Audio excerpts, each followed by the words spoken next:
हम्म तो आज हम लोग बैकएंड की क्लास है हमारी सेकंड। तो आज हम लोग देखेंगे कि बैकएंड के अंदर हम लोग काम और मतलब उस तरीके से आगे जहां पे हमने छोड़ा था वहां से आगे हम कैसे काम करते हैं।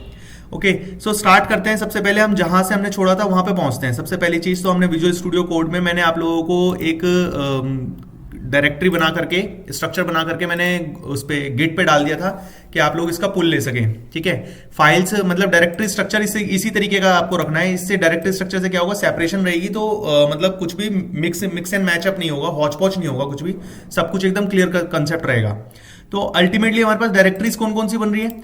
सबसे पहला बिन है जो एज इट इज है, जैसा हमारे पास बाय डिफॉल्ट बना था वैसा का वैसे ही है। इसके अंदर हमने थोड़े से चेंजेस किए थे। कहां पे चेंजेस किए थे, एक तो मोंगो कॉन्फिग वाला वेरिएबल यहाँ पे क्रिएट किया था ये वाला, और उसके नीचे एक कॉन्फिग वाला हमने यहाँ पे वेरिएबल चेंज किया था। और जहां जहां पे हमारे पास बाय डिफॉल्ट रिक्वायरमेंट थी वहां पे हमने क्या किया, डायरेक्टरी स्ट्रक्चर जब चेंज हुआ तो उसके हिसाब से हमने यहाँ पे एड्रेस भी चेंज कर दिया। लाइक ये एक्सप्रेस कॉन्फिग जो है बाहर पड़ा हुआ था तो उसको हमने यहाँ पे src/loaders के अंदर डाल दिया है। जस्ट अ मिनट, ये स्टार्टअप इंडिया हाँ ठीक है। तो हमने इसके अंदर यहाँ पे एड्रेस उसी अकॉर्डिंग हमने इसको चेंज कर दिया। चेंज करने के बाद मैंने क्या किया कि यहाँ पे एक src नाम का फोल्डर बनाया, एक डायरेक्टरी बनाई। उस src डायरेक्टरी के अंदर मैंने सब डायरेक्टरीज बनाई, कॉन्फिग, लोडर्स, मिडिलवेयर, मॉडल्स और रूट्स के नाम से।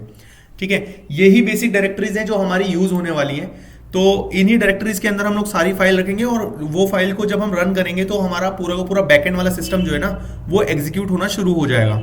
तो उसके लिए हमें एक चीज और चाहिए, मोंगो डीबी। तो मोंगो डीबी कंपास मैंने ऑलरेडी लॉगिन करके छोड़ा हुआ है। ठीक है, अगर आप लोगों को कनेक्शन में कोई प्रॉब्लम आ रही हो तो मेरे को बता दीजिएगा, बाकी कनेक्शन में कोई प्रॉब्लम आएगी नहीं। हमने सैंपल एक डेटाबेस बनाया था लास्ट टाइम, तो यहाँ पे सैंपल डेटाबेस हमारे पास एग्जिस्टिंग अवेलेबल है। ठीक है, तो हम इसी को सैंपल डेटाबेस को ही अभी यूज करेंगे और बाकी फिर जो टास्क होगा तो टास्क के अंदर हम लोग एक्चुअल वाला वो यूज करेंगे।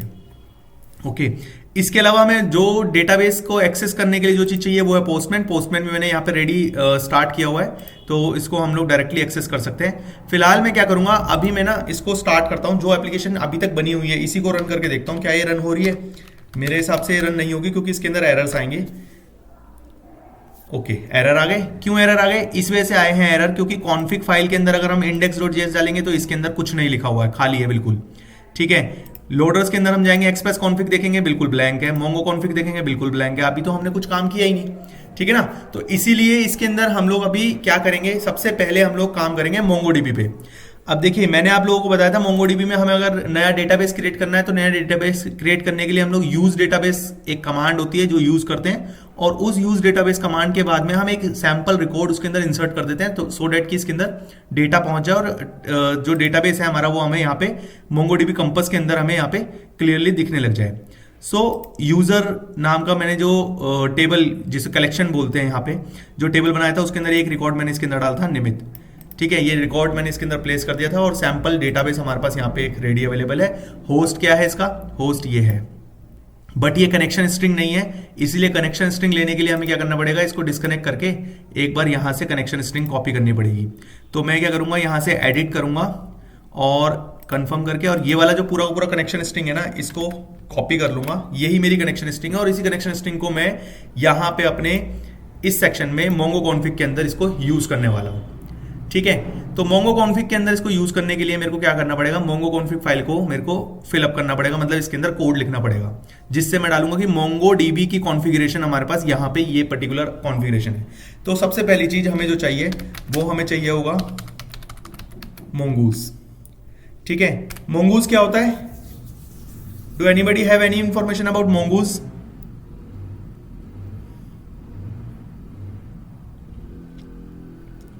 ओके, नहीं है तो मैं बताता हूं। मोंगूस एक वेरिएबल हमने बनाया है और ये क्या रिक्वायर करेगा, इसको चाहिए क्या, इसको चाहिए सिंगल कोट्स में हम डालेंगे मोंगूस। मोंगूस एक मोंगोडीबी के डेटाबेस को हमारे नोड की एप्लीकेशन से कनेक्ट करने के लिए एक कंपोनेंट है जो नोड मॉड्यूल्स के अंदर हमें मिलेगा। इसके अंदर अभी नहीं मिलेगा, जब हम इसको रन करेंगे ना तो ये ऑटोमेटिक बाय डिफॉल्ट ये पूरा का पूरा इंस्टॉल करेगा मोंगोज यहाँ पे डाउनलोड करके और हमारे पास रख देगा। देख लेते हैं अगर हमारे पास अवेलेबल हो ऑलरेडी।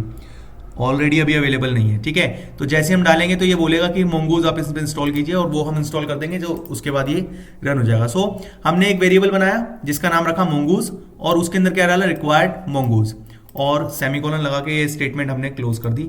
ये हमारी फर्स्ट लाइन तैयार हो गई। नेक्स्ट चलते हैं, वेर कॉन्फिग, एक कॉन्फिग वेरिएबल बनाया और इसके अंदर रिक्वायर किया क्या, सिंगल कोट्स में कॉन्फिग फोल्डर हमने रिक्वायर कर लिया। कॉन्फिग फोल्डर में जाएंगे, कॉन्फिग फोल्डर, कॉन्फिग डायरेक्टरी कहाँ है, ये रही। कॉन्फिग डायरेक्टरी के अंदर index.js जो कि अभी ब्लैंक है, तो यानी कि इसके अंदर भी हमें कोड लिखना पड़ेगा, जो कोड जब हम मोंगो कॉन्फिग से ये पर्टिकुलर कॉन्फिग वेरिएबल कॉल करेंगे या इसको यूज करेंगे, तो इमीडिएटली ये यहाँ पे आएगा index.js में, और यहाँ पे आने के बाद ये इसके पर्टिकुलर कोड को एग्जीक्यूट करके देगा। तो अभी हम पहले मोंगो कॉन्फिग को, मतलब इसको पूरा लिखेंगे, मोंगो कॉन्फिग को पूरा करते हैं, फिर उसके बाद में index.js के अंदर, कॉन्फिग डायरेक्टरी के अंदर index.js को लिखेंगे। सो नेक्स्ट चीज, एक कांस्टेंट लेते हैं और उसका नाम रखा हमने मोंगो कॉन्फिग रख लेते हैं, मोंगो कॉन्फिग, ठीक है, इक्वल्स टू आसिंक। ओके, आसिंक के बारे में कोई जानता है, व्हाट इज आसिंक? आसिंक फोल्डर हम क्यों यूज करते हैं?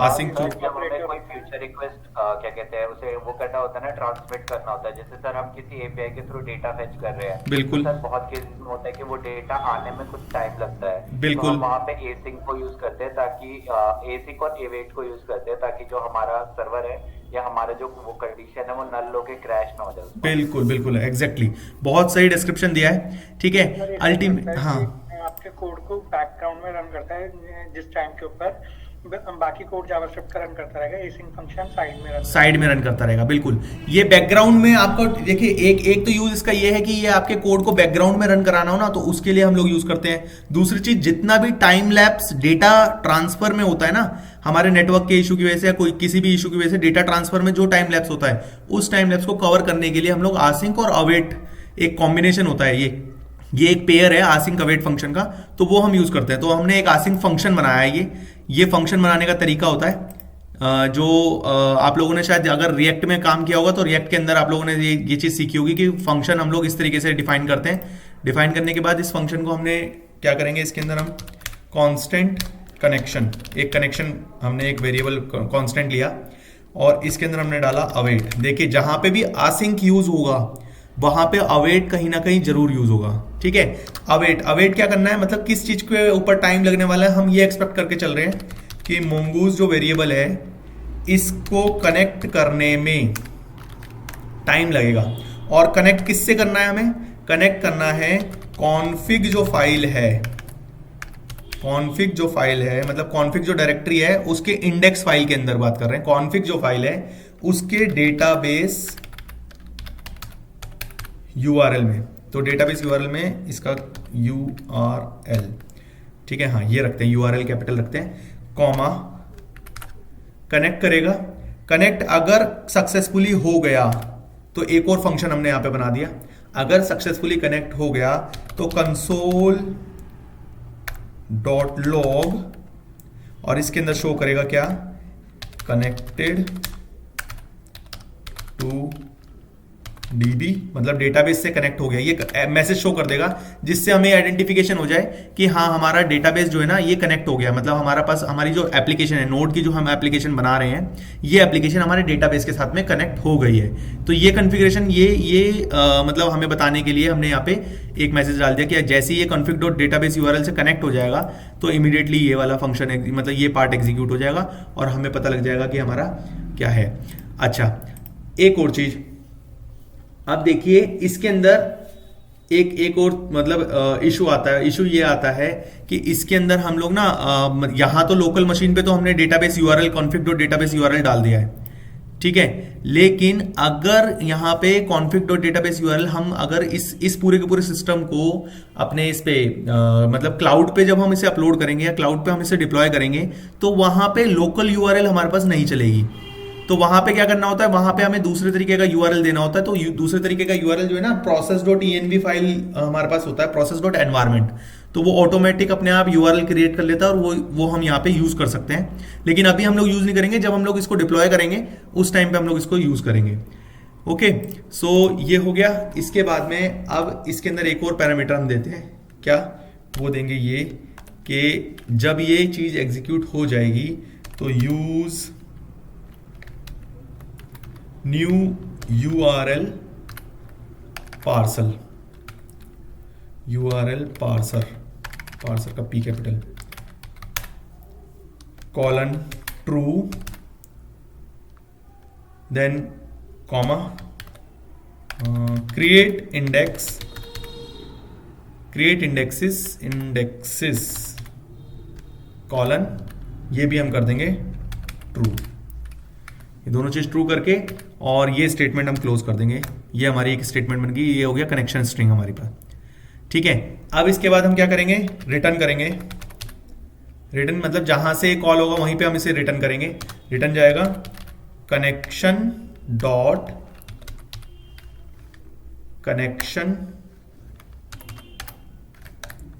DB। ठीक है, कनेक्शन डॉट DB मतलब कि डेटाबेस यहां से रिटर्न हो जाएगा। और इसके बाद में हम इसे एक्सपोर्ट कर देते हैं, module dot exports is equals to mongo config. तो जहां पे भी मोंगो कॉन्फिग नाम का कोई वेरिएबल हम लोग यूज करेंगे वहां पे ये पर्टिकुलर चीज एक्सपोर्ट हो जाएगी। ये हमारी फाइल तैयार हो गई, इसको मैं सेव कर देता हूं। और सेव करने के बाद में अब मैं जाता हूं अपने इंडेक्स फाइल पे।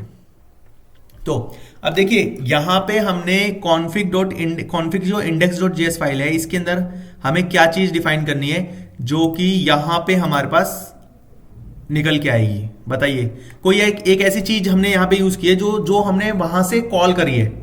आप में से कोई बताए एज अ पैरामीटर हमने क्या चीज कॉल की है?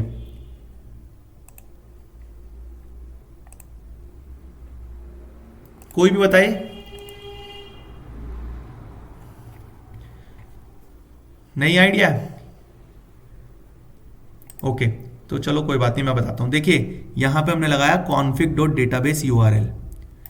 कॉन्फिग क्या है? कॉन्फिग एक वेरिएबल है, वो क्या कर रहा है, कॉन्फिग डायरेक्टरी को एक्सेस कर रहा है। और कॉन्फिग डायरेक्टरी को एक्सेस करने का मतलब है कैसे कर रहा है वो कॉन्फिग डायरेक्टरी को एक्सेस, config.database URL, यानी कि ये पर्टिकुलर फाइल जो हमारे सामने अभी ओपन है, ये पर्टिकुलर फाइल ये एक्सपेक्ट कर रही है कि कॉन्फिग डायरेक्टरी की index.js फाइल के अंदर डेटाबेस URL नाम का एक वैल्यू होगा, जिस वैल्यू को हमने यहां पे एक्सेस किया या कॉल किया है। तो हम यहां पे क्या करेंगे, डेटाबेस URL पुटअप करेंगे। तो डेटाबेस URL पुटअप करने के लिए हम क्या करेंगे, एक कांस्टेंट ले लेते हैं, इसका नाम रखेंगे कॉन्फिग इक्वल्स टू, ठीक है, और कॉन्फिग हो गया, sorry, config equals to parenthesis लगाएंगे और इसके अंदर देंगे क्या, इसके अंदर हम देंगे पहली चीज देंगे पोर्ट। अगर पोर्ट आप डिफाइन करना चाहते हैं तो डिफाइन कर सकते हैं। मैं यहाँ पे पोर्ट भी देता हूँ, मैंने पोर्ट दिया ताकि मेरा पोर्ट जो है ना फ्री रहे हमेशा, तो 3001 मैंने पोर्ट दे दिया। ठीक है, देन उसके बाद में हमें देनी है डेटाबेस URL, जो हमने वहां पे डेटाबेस URL कॉल किए, तो यहाँ पे डेटाबेस URL हम देंगे, डेटाबेस URL इक्वलन सिंगल कोट्स में हम लोग क्या करेंगे, MongoDB से अपनी URL हमने जो कॉपी की है, ये URL को कॉपी करके और इस पॉइंट पे इसको पेस्ट कर देंगे। ये हमने पेस्ट कर दिया, इसके पीछे यहाँ पे आएगा ऊपर कॉमा, क्योंकि जेसन ऑब्जेक्ट है, ठीक है, तो ये कॉमा आ गया। देन इसके बाद में अगर आप API कॉन्फ़िगरेशन देना चाहते हो तो API यहाँ पे प्रीफिक्स दे सकते हो। मैं यहाँ पे दे देता हूँ, चलो API कॉलन सिंगल कोट्स में /API, एंड ये पूरा का पूरा हमारा हो गया है। और इसको अगर तुम चाहो तो प्रीफिक्स के अंदर, अच्छा ठीक है, अभी API को रहने देते हैं, API को बाद में यूज़ करेंगे, जब हम लोग पूरा का पूरा कर देंगे तो उसके बाद यूज़ करेंगे, क्योंकि ये इंटरनल जेसन फाइल बन जाएगी। वो जेसन फाइल अभी मैं उस कॉम्प्लेक्सिटी में नहीं जाना चाहता, फिलहाल हम लोग इतना करेंगे। और इसको मॉड्यूल को एक्सपोर्ट कर देते हैं, again module dot exports equals to config के नाम से एक्सपोर्ट होगा, तो जहां से भी हम कॉल करेंगे वहां पे ये कॉल हो जाएगा। तो अब मैं क्या करता हूं, एक बार ट्राई कर लेता हूं, ये मैंने सेव कर दिया और मैं इसको रन करके देख लेता हूं, npm स्टार्ट। अब देखिए क्या एरर है इसके अंदर एरर है could not find module mongoose। ठीक है, मैंने आपको बताया था ना कि mongoose जो है ये हमें एक्सटर्नली डालना पड़ेगा। तो डालना पड़ेगा, तो इसके लिए हम क्या करेंगे, इसको इंस्टॉल करेंगे npm इंस्टॉल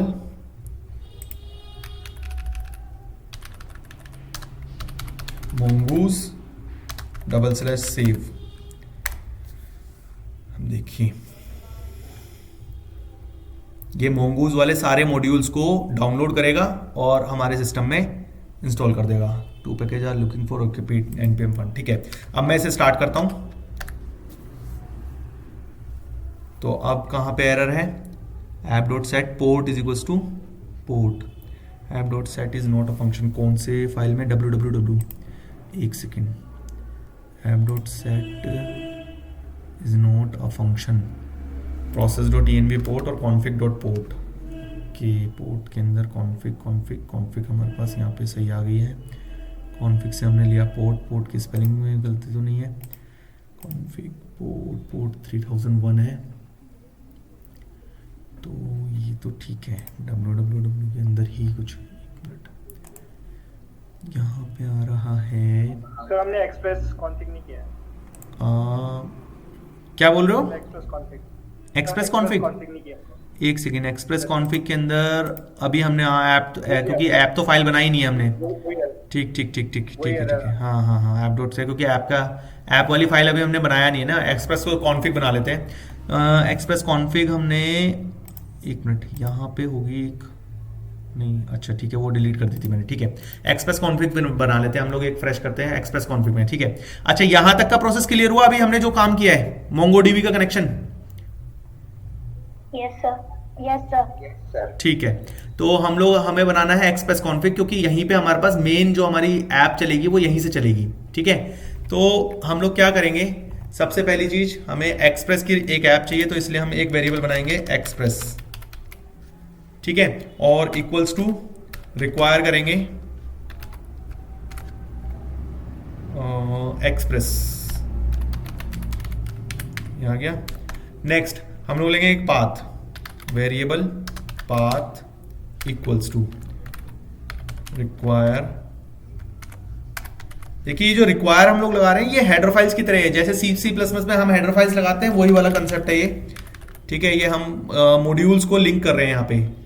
ठीक है, अच्छा कुकी पार्सर हमें इसमें लेने की जरूरत नहीं पड़ेगी। और रूट हमारे पास कौन सा बना हुआ है, ऑलरेडी रूट के अंदर हमारे पास index.js बना हुआ है, तो इस रूट को, इसका नाम चेंज कर लेंगे हम लोग, राउटर है ना। ठीक है, इसका नाम हम लोग चेंज कर लेंगे। ठीक है, अब देखिए मैं करता हूं, एक ऐप बनाता हूं, var app equals to express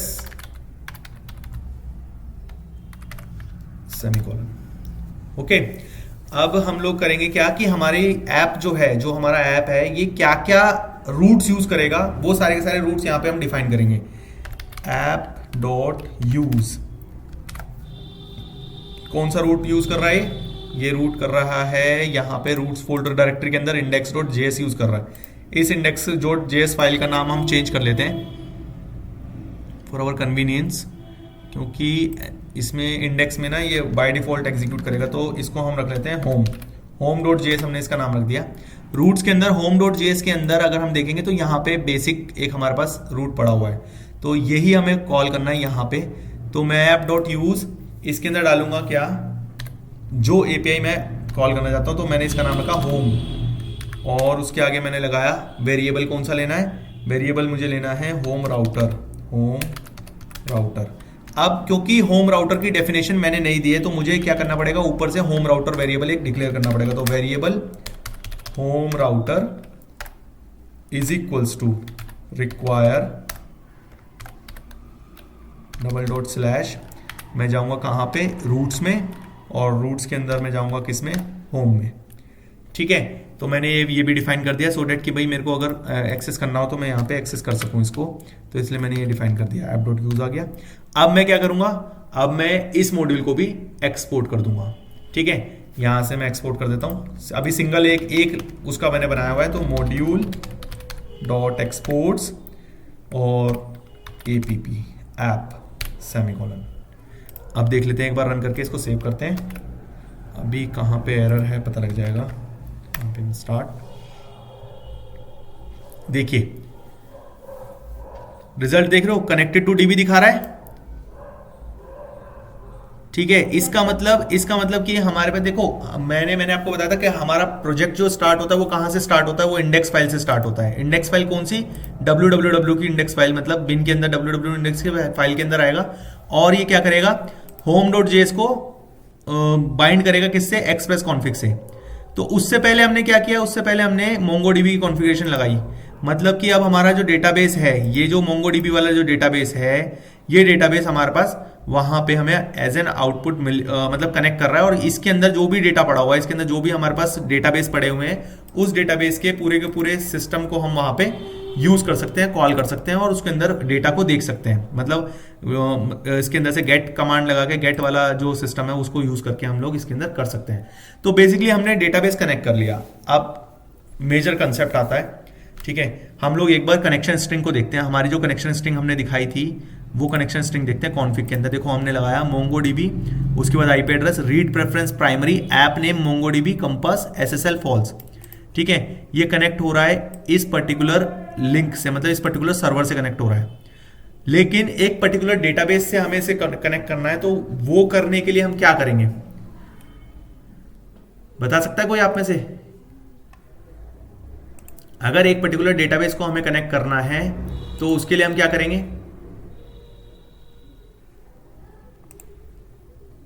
okay, कोई आइडिया नहीं। हाँ ठीक है, और कोई बता सके?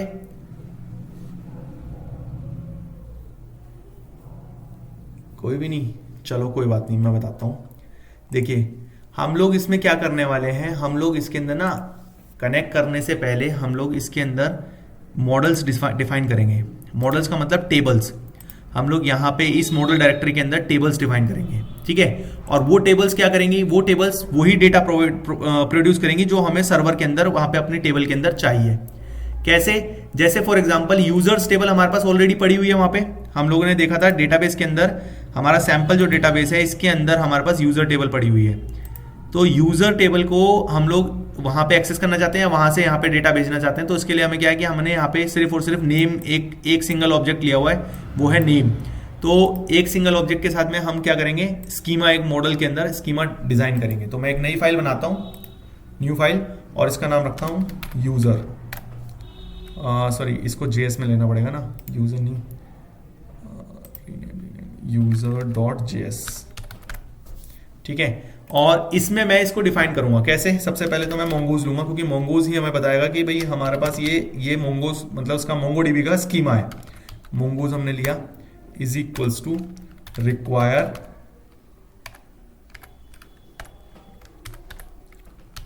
mongoose। नेक्स्ट हम लेंगे क्या, हमें इसके बाद में बस लगाने के बाद हम लोग सीधा सीधा अपना स्कीमा बनाएंगे। कैसे?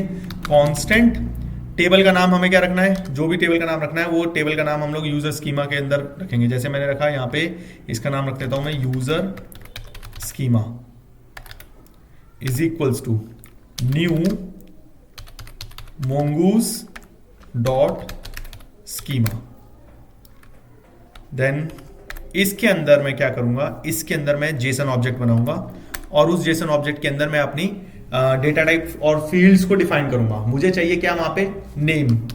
तो नेम मैंने डिफाइन किया, कॉलन, और नेम के अंदर मैं क्या करूंगा, अब वो वैल्यू दूंगा कि मुझे इसके प्रॉपर्टीज, इसके एट्रीब्यूट डिफाइन करने हैं। टाइप, एट्रीब्यूट्स में डिफाइन करता हूं टाइप, टाइप के अंदर मैं दूंगा स्ट्रिंग। नेक्स्ट, अब आता है प्राइमरी की वाला कंसेप्ट। आप लोगों को पता है एसक्यूएल के अंदर प्राइमरी की आप लोगों ने यूज किया होगा काफी टाइम। Yes, sir. हाँ ठीक है, तो प्राइमरी की वाला कंसेप्ट में क्या होता है कि प्राइमरी की के अंदर हमारे पास रिक्वायरमेंट आ जाती है कि भाई ये पर्टिकुलर चीज तो आपको डालनी ही पड़ेगी, इसके बिना आप मतलब डेटा एंटर नहीं कर पाओगे, ये पर्टिकुलर चीज तो हमें चाहिए ही चाहिए। तो मैं क्या करूंगा, यहाँ पे हम लोग उसकी जगह पे यूज करते हैं रिक्वायर्ड वाला क्लॉज। ठीक है, तो रिक्वायर्ड वाला क्लॉज हम लोग यूज करते हैं, उसके आगे लिखते हैं स्क्वायर ब्रैकेट में डालते हैं हम लोग क्या, कि ट्रू डाल दिया हमने, सपोज कीजिए ट्रू। तो ट्रू का मतलब कि हमें रिक्वायर मांगेगा ही मांगेगा, और अगर हम ये वैल्यू नहीं डालेंगे, नाम नहीं डालेंगे, तो क्या मैसेज उसको डिस्प्ले करना है। तो यहां पे हम डालेंगे यूजर नेम इज रिक्वायर्ड, ये हमने रिक्वायरमेंट कंडीशन डाल दी। नेक्स्ट के बाद इंडेक्स डालेंगे, index equals to true. Index equals to true का मतलब है कि हम लोग इस इंडेक्स के मतलब एट्रीब्यूट के थ्रू, नेम के थ्रू अपनी टेबल के अंदर सॉर्टिंग कर सकते हैं, सर्चिंग कर सकते हैं, अगर इंडेक्स हमारा ट्रू है तो। ठीक है, तो ये पूरा का पूरा हमें ये फैसिलिटी प्रोवाइड करेगा। जब ये हो जाएगा तो हमने इसको लगाया। अगर हमें कोई और चाहिए तो हमें अभी और फिलहाल और कोई वो चाहिए नहीं, बट लेकिन मैं ऐसा करता हूँ ना कि हम लोग ले ही लेते हैं। स्कीमा जब बना ही रहे हैं तो एक और एलिमेंट ले लेते हैं। हम लोग यहाँ पे लेते हैं सेक्शन, दूसरा कॉलम आ गया सेक्शन। टाइप अगेन ले लो स्ट्रिंग, कॉमा रिक्वायर्ड। तो अगर आपको रिक्वायर्ड नहीं चाहिए तो आप इसको लिखेंगे ही नहीं, सिंपल। और इंडेक्सेस आप ट्रू कर लो ताकि हम इसको सर्च कर पाए। ठीक है, इंडेक्स इज ट्रू और ये हमारे पास 2 एलिमेंट तैयार हो गए। ठीक है, तो क्योंकि ये लास्ट एलिमेंट है इसीलिए इसके अंदर हमें कॉमा लगाने की जरूरत नहीं है। जैसे मैंने बताया था जेसन ऑब्जेक्ट कैसे होता है। जेसन ऑब्जेक्ट अगर मैं बोलूं तो जेसन ऑब्जेक्ट कैसे लगता है, 2 पैरेंथेसिस हैं, कर्ली ब्रेसिस हैं। कर्ली ब्रेसिस के अंदर पहली चीज हम डालते हैं क्या, कॉलम का नाम मतलब की, और कॉलम लगा के उसके बाद डालते हैं उसकी वैल्यू, की एंड वैल्यू। और जैसे जैसे की एंड वैल्यूज हम लिखते जाते हैं तो उसके आगे कॉमा लगाते जाते हैं। ठीक है, ताकि उसे पता रहे कि और भी वैल्यूज हैं, key 1 colon value 1, then again comma लगाएंगे, की 2 देन वैल्यू 2। और जो लास्ट वैल्यू होगी हमारी उसके आगे हम कॉमा नहीं लगाएंगे, जिससे कि हमारे सिस्टम को ये पता लग जाए कि ये वाली वैल्यू इस पूरे के पूरे पार्ट में लास्ट है, इसके आगे कोई कॉलम है नहीं। तो ये हमारे पास पूरा का पूरा एक स्कीमा है। अब देखो इस स्कीमा को तुम हमारे जो बनाया हुआ स्कीमा है इससे कंपेयर करो। की नेम आ गया, एक मिनट ये कहाँ है, ये रहा, की हो गया नेम, देन की 1 सेक्शन, देन वैल्यू, जो हम वैल्यू यहाँ पे एंटर कराना चाहेंगे वो वैल्यू यहाँ पे आएगी। कोई कुछ कह रहा है? हाँ सर, मैं ये कह रहा हूँ कि जो हमने यहाँ पे स्कीमा बनाया है इसमें हमने एक में इंडेक्स इक्वल टू ट्रू लिखा है, हाँ, एक में इंडेक्स ट्रू लिखा है। एक सेकंड, इंडेक्स एक सेकंड, हाँ ये इक्वल्स टू ट्रू ही होगा, कॉलन नहीं, कॉलन होगा, सॉरी इक्वल्स टू नहीं होगा, कॉलन होगा, क्योंकि जेसन के अंदर कॉलन ही चलता है, इक्वल्स टू नहीं चलता। ठीक है, गुड, आपने नोटिफाई किया, बहुत अच्छी बात है। ठीक है, हमेशा कॉलन ही चलेगा इसके अंदर, इक्वल्स टू नहीं चलेगा। वो मैं एसक्यूएल के साथ में ही चल रहा है ना, तो चीजें इसलिए। खैर और कोई डाउट? No sir. ठीक है, तो हम लोग देखते हैं, ये हमने लिया कि आ गया हमारे पास, और इस तरीके से स्कीमा हमने तैयार कर दिया। अब जब ये स्कीमा रन होगा तो उस टाइम पे क्या होगा, एक टेबल बनेगी जिसका नाम होगा, जो हम नीचे टेबल डालेंगे वो। ठीक है, और जब वो टेबल रन हो जाएगी तो वो टेबल वहां पे एक जनरेट हो जाएगी, और उसके अंदर जब हम वैल्यूज डालेंगे तो वो वहां पे वैल्यूज हमारे पास दिखने लग जाएगी, प्रेजेंट हो जाएगी। ठीक है, हम चाहे तो इसके अंदर डिफॉल्ट वैल्यूज भी यहीं पे सेट कर सकते हैं। डिफॉल्ट वैल्यूज का मतलब है कि यहाँ पे अगर किसी ने वैल्यू नहीं डाली तो ये डिफॉल्ट वैल्यू अपने आप उसके अंदर एंटर हो जाएगी जैसे ही हम लोग इसको रन करेंगे। ठीक है, तो अभी वो हम लोग नहीं कर रहे, वो कॉम्प्लेक्स है थोड़ा सा, तो वो लेटर ऑन करेंगे। फिलहाल हमारे पास स्कीमा आ गया। अब हम एक चीज और लेते हैं, वो है क्या, टाइम स्टैम्प।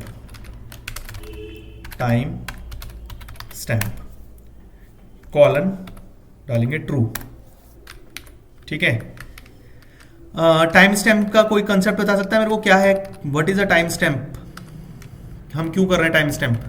इसको हम यहाँ की बजाय स्कीमा के बाहर लें, स्कीमा के बाहर लेते हैं, बाहर ठीक रहेगा, अंदर नहीं लेते, स्कीमा के बाहर लेते हैं इसको। एक डेटाबेस के अंदर हम डिफरेंट टेबल्स बनाएंगे तो उसके अकॉर्डिंगली हमें मॉडल्स के अंदर अलग अलग जीएस फाइल बनाना पड़ेगा। हाँ जी, बिल्कुल बिल्कुल ऐसा होता है। देखो जब जैसे ये स्कीमा एक बना है, ठीक है, तो अलग अलग टेबल्स के अंदर हम अलग अलग स्कीमा बना सकते हैं, और अलग अलग स्कीमा के अंदर मतलब अलग अलग जेएस फाइल बना करके चलेंगे। अगर हम चाहें तो ऐसा भी कर सकते हैं कि एक ही फाइल में, सिंगल फाइल के अंदर सारे स्कीमा लाइन बारी से एक के बाद एक सीक्वेंस में बनाते चले जाएं, और उनको, क्योंकि देखो जो हमारा एक्सपोर्ट होगा ना, वो एक्सपोर्ट वाली जो स्टेटमेंट हम यहाँ लिखेंगे, मॉड्यूल डॉट एक्सपोर्ट वाली जो स्टेटमेंट लिखेंगे, एग्जीक्यूट वो होगा पार्ट। तो इसलिए अगर तुम चाहते हो एक ही टेबल हमें एक ही जेएस फाइल के अंदर सारे स्कीमा देने, तुम वो भी कर सकते हो, और सेपरेट देना चाहते हो तो सेपरेट भी दे सकते हो। Okay sir. ठीक है, तो टाइम स्टैम्प की बात कर रहा था मैं। देखिए ऊपर हाँ हमें बताना भी पड़ेगा ना कि कौन से डेटाबेस का हम कौन सा टेबल यूज कर रहे हैं। हाँ बिल्कुल बिल्कुल बिल्कुल बताना पड़ेगा, वो हमारे पास मेंशन होगा। अभी देखो मैं बताता हूँ, जैसे ये टाइम स्टैम्प का मैं अभी बताता हूँ। फिलहाल टाइम स्टैम्प से पहले मैं क्या करता हूँ, इसको मॉड्यूल को एक्सपोर्ट करता हूँ। मॉड्यूल डॉट एक्सपोर्ट्स, ठीक है, equals to new mongoose dot model bracket. इसके अंदर मैं डालूंगा क्या, यूजर्स। ये आ गई टेबल का नाम, यूजर्स कॉमा, और यूजर जब भी कॉल होगा तो क्या होगा, यूजर स्कीमा उसके अंदर पास ऑन हो जाएगा। ठीक है, तो ये जब हम लोग जितने भी मॉडल बनाएंगे, जैसे सपोज करो मैं इसी के नीचे एक और मॉडल बनाता हूं, ठीक है, ये मैं ऐसे मिनिमाइज करके, और इसी मॉडल को पूरे को कॉपी करता हूं, और कॉपी करके मैं इसी के नीचे यहां पे इसको लिखना शुरू करता हूं। ठीक है, और यूजर स्कीमा की जगह पे मैं कर देता हूं सब्जेक्ट्स। ठीक है, new Mongoose dot schema, subject name आ गया, इसको नेम की जगह पे हम करते हैं subject name. Type string index यहां पे आएगा सब्जेक्ट नेम इज रिक्वायर्ड। ठीक है, और सेक्शन की जगह पे मैं कर देता हूं इसमें मैक्सिमम मार्क्स। ठीक है, अब टाइप स्ट्रिंग ही लेंगे, स्ट्रिंग ले लेते हैं, स्ट्रिंग ही ठीक रहेगा हमारे पास, मैथमेटिकल हो नंबर कोई दिक्कत नहीं है। ठीक है, हमने ये ले लिया, और यहां पे मैं क्या करूंगा, इसकी जगह पे यूजर्स की जगह पे मैं कर दूंगा सब्जेक्ट्स, और यूजर स्कीमा की जगह पे आ जाएगा क्या, सब्जेक्ट स्कीमा, सब्जेक्ट्स, हाँ स्कीमा ले लो इसको, ताकि नाम में कंफ्यूज ना हो। ठीक है, क्योंकि सब्जेक्ट और सब्जेक्ट सेम हो जाएगा ना, तो यहाँ पे सब्जेक्ट स्कीमा हमने ले लिया, 2 स्कीमा हमने बना दी है। ठीक है, तो अब एक तो ये चल रहा है, जब भी हमारा सब्जेक्ट स्कीमा कॉल होगा तो ये पर्टिकुलर चीज मतलब एक्सपोर्ट कर देगा वो, और जब भी हमारा ये यूजर स्कीमा एक्सपोर्ट होगा तो ये पर्टिकुलर चीज एक्सपोर्ट होगी। अब ये तुम्हारे ऊपर है, तुम एक ही फाइल के अंदर बनाना चाहते हो, या इस वाले पार्ट को कॉपी कर लो, कट कर लो, यहां पे एक नई फाइल बना लो, और उस फाइल का नाम रख लो सब्जेक्ट .js आएगा ना, एक मिनट, सब्जेक्ट रीनेम .js। ठीक है, और इस पूरे पार्ट को यहाँ पे पेस्ट कर दो। ये एक अलग सब्जेक्ट का स्कीमा अलग बन गया। इससे क्या है कि हमारे पास सेपरेशन रहेगा, कि कोई भी इंटरक्लैश नहीं होगा, हमें ढूंढने में आसानी रहेगी। हमें पता है कि सब्जेक्ट स्कीमा को हमें चेंज करना है, तो सब्जेक्ट स्कीमा का फाइल खोली और उसके अंदर हमने अपडेट कर दिया। ये सिर्फ हमारे लिए, अपने यूज के लिए हमने ये किया। ठीक है, इज इट क्लियर जोयता, अभी कोई डाउट है? No sir. ओके, तो मैं बात कर रहा था टाइम स्टैम्प की। ठीक है, देखो मैं एक आपको ना एग्जिस्टिंग डेटाबेस ओपन करके दिखाता हूं। ये हमारे पास एक ऑब्जेक्ट था। ठीक है, हमने जब जैसे ही ऑब्जेक्ट क्रिएट किया तो ये ऑब्जेक्ट हमारे पास आ गया, लेकिन ये ऑब्जेक्ट कब क्रिएट हुआ, टाइम और डेट वगैरह हमें नहीं पता। ठीक है, जब हम लोग एक्चुअली में एप्लीकेशन पे काम करते हैं, कोई एप्लीकेशन बनाते हैं, तो उस टाइम पे हमारे पास ये रिक्वायरमेंट होती है कि हम हर चीज का एक लॉग लेकर के चलें, हमारे पास डेट टाइम हो हर चीज का, कि ये पर्टिकुलर रिकॉर्ड कब जनरेट हुआ, तो इसका टाइम और डेट हमारे पास होना चाहिए। तो उसके लिए हमारे पास एक डायरेक्ट सिंपल सा कंसेप्ट है टाइम स्टैम्प का। वो टाइम स्टैम्प जैसे ही हम ट्रू करते हैं, तो इसका मतलब क्या होता है कि जैसे ही यहाँ पे कोई भी नया रिकॉर्ड एंटर होगा या पुराना रिकॉर्ड एडिट होगा या डिलीट होगा, तो इमीडिएटली एक टाइम स्टैम्प बन जाएगी कि हाँ ये इस टाइम इतने बजे डिलीट हुआ या इतने बजे ये मतलब एडिट किया गया। जैसे मोंगोडीबी कंपास के अंदर एग्जिस्टिंग में एक प्रोजेक्ट दिखाता हूँ, इसके अंदर प्रोडक्ट्स के अंदर देखो 2 प्रोडक्ट है, ये पूरा इसके अंदर डेटा चल रहा है, और यहाँ पे देखो क्रिएटेड ऐड दिखा रहा है एक, और एक अपडेटेड ऐड। क्रिएटेड ऐड मतलब कि जब फर्स्ट टाइम ये क्रिएट हुआ वो, अपडेट मतलब कि जब फर्स्ट टाइम, मतलब जब भी लास्ट टाइम ये अपडेट किया गया, जितनी बार भी हम इसे अपडेट करेंगे तो इतनी बार यहाँ पे ये अपडेट ऐड चेंज कर देगा। और ये जनरल मीन टाइम है। ठीक है, ये हमारे सिस्टम के हिसाब से नहीं होता, ये मतलब इंटरनेशनल स्टैंडर्ड मीन टाइम के हिसाब से यहाँ पे टाइम और डेट देता है। ठीक है, तो उसमें कंफ्यूज मत होना कि ये सिस्टम डेट नहीं देता, ये जनरल मीन टाइम लेगा हमेशा। ठीक है, तो ये मॉडिफाई नहीं कर सकते? हाँ जी बिल्कुल मॉडिफाई कर सकते हैं, बिल्कुल वो हमारे ऊपर है, हम लोग जब चाहें इसको मॉडिफाई कर सकते हैं। ठीक है। कन्वर्जन स्कीम्स होती हैं, जो कन्वर्जन स्कीम हम लगाते हैं और मतलब डेट टाइम हमारे पास आता है। क्योंकि देखो अब ऐसा है ना कि सपोज करो कोई ऐप है या बैंकिंग ऐप है, ठीक है, आईसीआईसीआई बैंक की एक XYZ कोई भी बैंकिंग ऐप है, जिस बैंकिंग ऐप में आपने डेटा मतलब अमाउंट ट्रांसफर किया, तो जब आप अमाउंट ट्रांसफर करोगे तो आप प्रेजेंट जिस लोकेशन पे हो उसी लोकेशन की टाइम जोन के हिसाब से देखोगे ना रिजल्ट। तो जनरल मीन टाइम के हिसाब से तो आपको समझ में नहीं आएगा कि भाई मैंने किस टाइम ट्रांसफर किया। तो इसीलिए हम इस जनरल मीन टाइम को अपने टाइम के अकॉर्डिंग, अपनी टाइम जोन के अकॉर्डिंग कन्वर्ट कर सकते हैं। वो अलग से एक सेपरेट मॉड्यूल है जो हम ले सकते हैं और लेकर के इसको यूज कर सकते हैं, ठीक है। तो सर हम हमारे प्रोजेक्ट में कन्वर्ट करके यूज कर लेते हैं सर। निखिल दोबारा बोलो, क्या बोला तुमने? सर मैं ये कह रहा था कि जैसे हमारा प्रोजेक्ट है ये IBS वाला, तो हम इसमें कन्वर्ट करके ही यूज कर लेते हैं। हाँ मैं बता रहा हूँ ना निखिल, देखो ऐसा है कि जब हम लोग सिस्टम में एंट्री करेंगे, ठीक है, तो इस पूरे के पूरे प्रोजेक्ट को जब हम डिप्लॉय करेंगे तो डिप्लॉय करते टाइम ये प्रोजेक्ट इंडिया में डिप्लॉय नहीं होगा, ये या तो सिंगापुर में डिप्लॉय होगा या फिर यूएस के किसी सर्वर पे डिप्लॉय होगा, ठीक है, क्योंकि इंडिया में वो है ही नहीं, इंफ्रास्ट्रक्चर ही नहीं है डिप्लॉयमेंट का। तो अल्टीमेटली जब ये वहां पे हम लेकर के जाएंगे तो डिप्लॉयमेंट के टाइम पे ही वहां पे वो हमें प्रॉब्लम क्रिएट कर देगा कि ये जो है टाइम मतलब हम चाहे भी तो भी वो वहां के टाइम के हिसाब से, वहां के टाइम जोन के हिसाब से इसको डालेगा, ठीक है। जैसे फॉर एग्जांपल मैं बताता हूँ, मैंने एक सिस्टम बनाया था जो मतलब कि रात को 12 बजे ना क्या होता था कि सिस्टम बैकअप लेता था। मैंने एक सिस्टम इस तरीके का बनाया था कि सिस्टम ऑटोमेटिक बैकअप क्रिएट करता था, तो रात को 12 बजे। अब मुझे उस टाइम पे जब मैंने वो बनाया था तो उस टाइम पे मुझे टाइम जोन का ये पता नहीं था कि जनरल मीन टाइम के हिसाब से चलता है, ये मुझे ये आइडिया नहीं था। तो मैंने उसमें रात को 12 बजे का टाइम डाल करके और मैंने उसे सेव कर दिया। अब सेव करके मैंने उसे रन कर दिया, डिप्लॉय कर दिया। डिप्लॉय करने के बाद वो डिप्लॉयमेंट हुआ और रात को 12 बजे की बजाय इवनिंग में, मतलब आज के इवनिंग में 5 बजे वो मतलब बैकअप एक्टिवेट हो रहा है। तो मैं कह रहा कि यार ये क्या हुआ। फिर मैंने उसके अंदर टेक्निकल मतलब कंसल्ट किया। जब मैंने कंसल्ट किया तो मुझे पता लगा कि यार तो जनरल मीन टाइम चलता है और उस जनरल मीन टाइम को आपको अपने हिसाब से कैलकुलेट करना पड़ता है। तो फिर मैंने जनरल मीन टाइम के हिसाब से, मतलब कि यहाँ पे जब 12 बजेंगे तो जनरल मीन टाइम में क्या टाइम होगा उसके हिसाब से अपने सिस्टम को बनाया और बना करके फिर डिप्लॉय किया। तब रात को 12 बजे मतलब इवनिंग में या रात को बैकअप शुरू हुआ, ठीक है। तो अल्टीमेटली क्या है, देखो जब हम डेटाबेस के अंदर जो डेटा स्टोर कर रहे हैं ना, जो टाइम वगैरह सब स्टोर कर रहे हैं, ये सब चीजें जो है हमारे पास जनरल मीन टाइम में स्टोर होगी। लेकिन जब हम इसको फ्रंट एंड में डेटा को फैच करेंगे उस टाइम पे हम इसके अंदर कन्वर्जन लगाएंगे सो डेट कि हमारा डेट टाइम जो है ना वो इमीडिएटली उसी के अकॉर्डिंग कन्वर्ट हो जाए, ठीक है। ये काम हम फ्रंट एंड में करेंगे, ठीक है सर। ठीक है। तो हम लोग चलते हैं वापस। टाइम स्टैम्प हमने बना दिए, ठीक है। ये स्कीमा भी मैंने बना दिया है। इस स्कीमा को मैं कर देता हूं सेव। अब ये स्कीमा कहां कहां पे यूज करना है, यूजर वाला स्कीमा हमें कहां कहां पे यूज करना है, ठीक है। अभी तो फिलहाल हम लोग डायरेक्टली टेस्टिंग के लिए इसको स्कीमा को यूज कर रहे हैं, ठीक है। तो टेस्टिंग के लिए जब यूज कर रहे हैं तो हम लोग क्या करेंगे, हम लोग जाएंगे अपने ये आएगा एक्सप्रेस कॉन्फिग के अंदर, ठीक है। एक्सप्रेस कॉन्फिग के अंदर यहीं से हमारे सारे ट्रिगर होंगे, जितने भी हमारे पास वो है ना काम है, जितने भी हमारे ऐप है वो सारे ट्रिगर्स हमारे पास यहीं पे एक्सप्रेस कॉन्फिग के अंदर ही आएंगे। तो लोडर्स के अंदर हम जाकर के एक्सप्रेस कॉन्फिग फाइल को ओपन करेंगे और यहाँ पे हम लोग स्कीमास को भी डिफाइन करना शुरू करेंगे। स्कीमास को डिफाइन करने के लिए URL एंड कोड हम लोग डालेंगे, बट एक मिनट रुको मैं बताता हूँ। ये आएगा होम में, हमने किया यहाँ से, ठीक है, जहाँ पे हमारे पास वो ऐप है वहाँ पे डालते हैं। हाँ ठीक है, होम डॉट रूट्स के अंदर हम लोग डालेंगे इसको, लोडर्स में नहीं डालते हैं, ठीक है। हम लोग उसको रूट्स में डालेंगे। बाकी हाँ हम लोग चाहें तो वहाँ पे भी डाल सकते हैं, बट लेकिन हम लोग रूट्स में ही डालेंगे, रूट्स में ठीक रहेगा।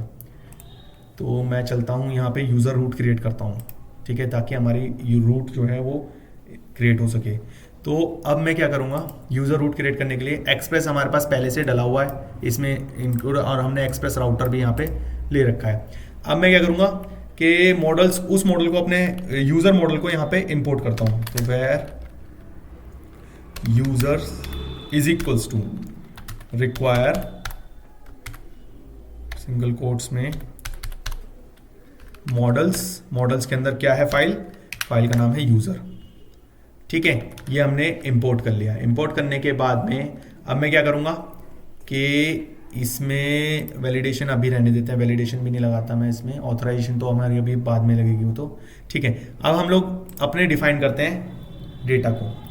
ठीक है, डेटा को डिफाइन करना है, तो डेटा को डिफाइन करने के लिए हम लोग क्या करेंगे, राउटर डॉट गेट कमांड, देखो 3 कमांड होती हैं जो बेसिक कमांड्स, मतलब जो बेसिक जो रूट्स हैं वो 3 तरीके के हैं, गेट, पुट एंड डिलीट।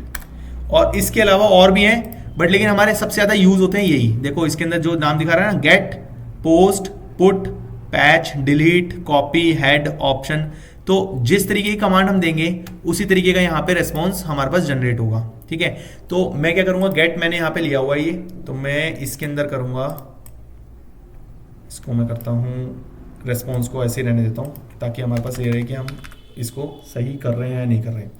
मैं क्या करूंगा, यहाँ पे एक फंक्शन बनाऊंगा। ठीक है, फंक्शन के अंदर रिक्वेस्ट, रेस्पॉन्स और नेक्स्ट हमने यहाँ पे लिया हुआ है। नेक्स्ट की अभी जरूरत नहीं पड़ेगी, नेक्स्ट की हमें जरूरत जब पड़ेगी जब हम लोग मिडिल वेयर यहाँ पे लेंगे, ताकि हमारे पास डेटा सिक्योरिटी यूज मतलब इसके अंदर होती रहे, डेटा सिक्योरिटी के टाइम पे हम इसे लेंगे। तो मैं क्या करूंगा, यहाँ पे लिखूंगा यूजर्स डॉट फाइंड, ले लो फाइंड ले फाइंड चलो फाइंड ले लो। ठीक है, फाइंड फंक्शन से कर लेते हैं, find dot then, find dot then, users dot find dot then, data is equals to, और इसके अंदर हम पास करते हैं क्या, response dot json bracket data. अभी इसका एक्सप्लेनेशन बताऊंगा पूरा का पूरा, 1 सेकेंड देना मेरे को। ये आ गया यहाँ पे, इसकी क्लोजिंग आ गई, कहाँ पे हुई इसकी क्लोजिंग, हो गई यहाँ पे, ये पूरा का पूरा क्लोज हो गया, पैरेंथेसिस यहाँ पे क्लोज हो गए, और ये आएगा यहाँ पे। ठीक है, डॉट इसके अंदर देंगे कैच, कैच एरर,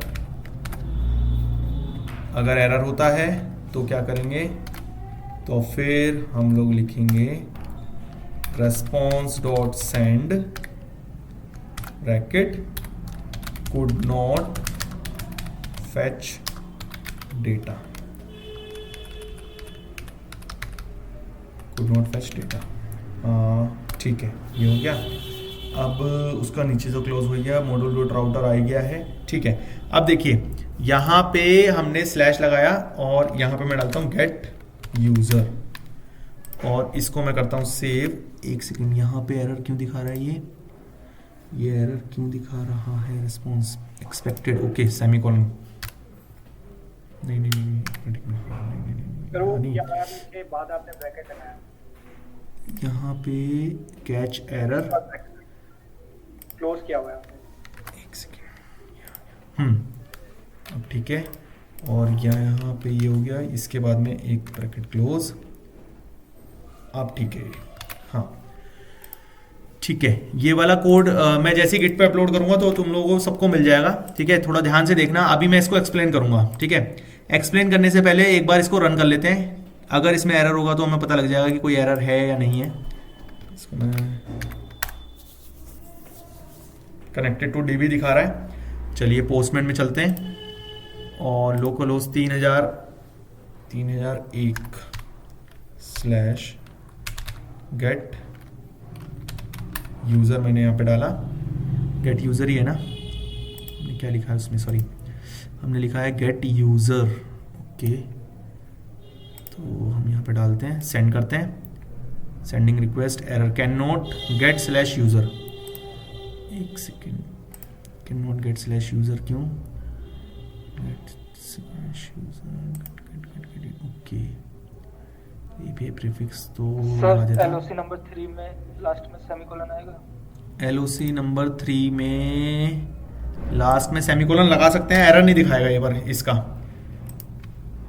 ठीक है, क्योंकि यहाँ पे जब हम पोस्टमैन कॉल कर रहे हैं तो यहाँ पे ये कैन नॉट गेट दिखा रहा है ना, can not gate user, can not gate user दिखा रहा है। उसका रीजन क्या है, can not gate slash gate user, slash gate user. 1 minute, हम लोग जाते हैं एक्सप्रेस कॉन्फिग में, यहाँ पे है होम, ठीक है, होम हमें लगाना पड़ेगा क्योंकि डायरेक्टरी थोड़ी सी URL जो है ना वो चेंज हो गई, /home आएगा, /home, उसके आगे आएगा /get user। तो फिर सेंड करते हैं, देखो एम्प्टी आ रहा है ना,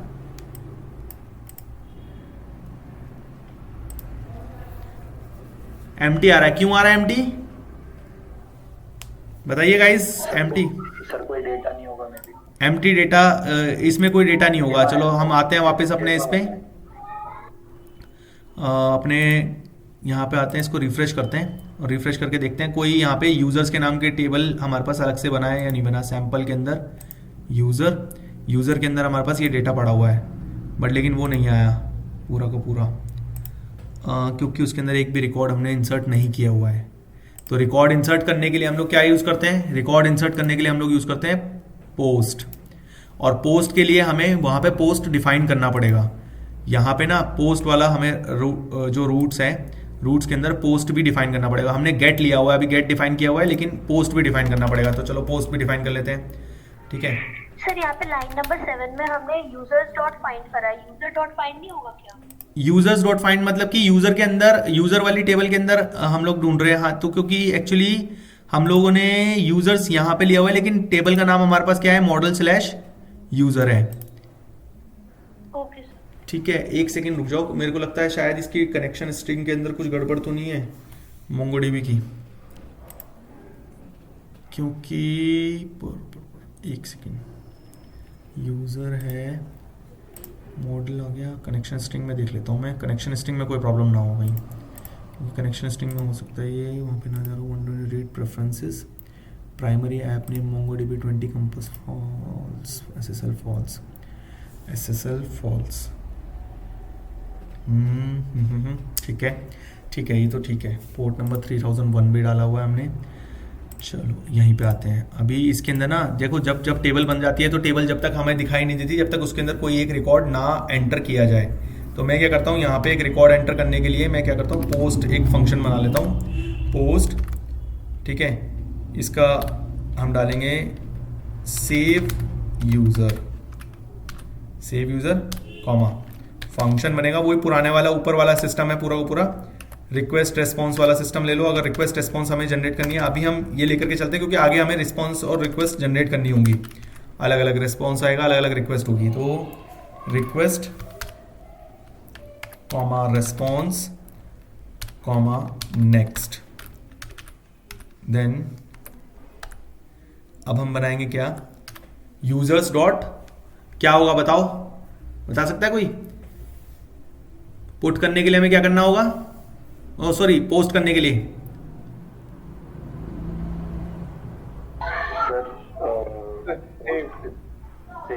सेव, बिल्कुल हम लोग यहां पे लेकर के चलेंगे सेव।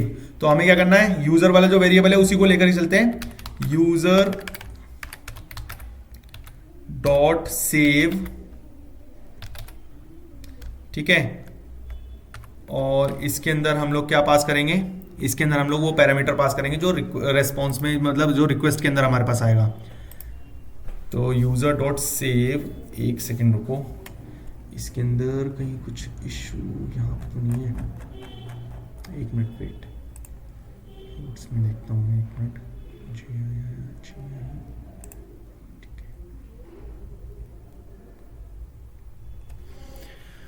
टाइप ऑब्जेक्ट आईडी है ना, ठीक है, एक सेकेंड, फिर इसको ऐसे करते हैं, वेरिएबल बनाते हैं एक और, variable new user is equals to new users, और इसके अंदर हम डालेंगे अपना जेसन ऑब्जेक्ट।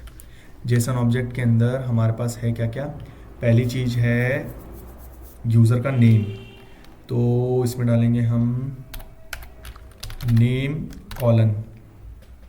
कॉलन, और रेस्पॉन्स में जो हमारे पास आ रहा है, यानी कि रिक्वेस्ट के अंदर हमारे पास जो नेम आ रहा है, तो रिक्वेस्ट डॉट बॉडी डॉट, और इसके अंदर होगा क्या, name, request dot body dot name, comma, second चीज़ होगी सेक्शन, तो section colon request dot body dot section. ये हो गया। इसके बाद में अब हम लोग क्या करेंगे कि इसी डेटा को एक बार प्रिंट करा लेते हैं, है ना। एक बार प्रिंट करा लेंगे तो ठीक रहेगा, बट ठीक है कोई बात नहीं। इसके अंदर मैं डालूंगा यूज़र की जगह पे न्यू यूज़र डॉट सेव, और अगर ये सेव होता है तो फंक्शन आएगा और उस फंक्शन के अंदर क्या होगा, एरर कॉमा रिजल्ट, दोनों चीज़ हमारे पास शो होनी चाहिए। फंक्शन और रिजल्ट दोनों चीज़ हमारे पास शो होनी चाहिए। देन इसके अंदर हम डालेंगे फंक्शन के अंदर अगर इफ एरर, तो इसके अंदर क्या करना है, थ्रो करना है, थ्रो एरर, जो भी एरर होगा वो एरर शो कर देगा। एल्स क्या होगा, users response dot send, response dot send कर दो, रिस्पॉन्स डॉट सेंड, और इसके अंदर डाल दो यूजर सेव्ड। ठीक है, यूजर सेव्ड। अब इसके अंदर हमारे पास एरर है कहीं पे, इसके अंदर यहाँ पे, ठीक है, इसको मैं करता हूँ सेव। एक बार फिर से इंटरनेट स्टार्ट करता हूँ। कनेक्टेड टू डीबी आ गया, लेकिन हम इस पर्टिकुलर सेव यूज़र को यूज़ कर पाएंगे होम से। ठीक है, अब देखो मैं पोस्ट करके देखता हूँ एक बार, home/save user, सेव यूज़र। यहाँ पे ओके, बॉडी के अंदर ना इसको लेते हैं हम रॉ में, ठीक है, डालते हैं नेम कॉलम, ठीक है, कॉमा, सेक्शन कॉलन ए, डबल कोट्स लगाए, चलो डबल चल जाना चाहिए। सेव यूजर सेंट, एरर में क्या है, कैन नॉट रीड प्रॉपर्टी,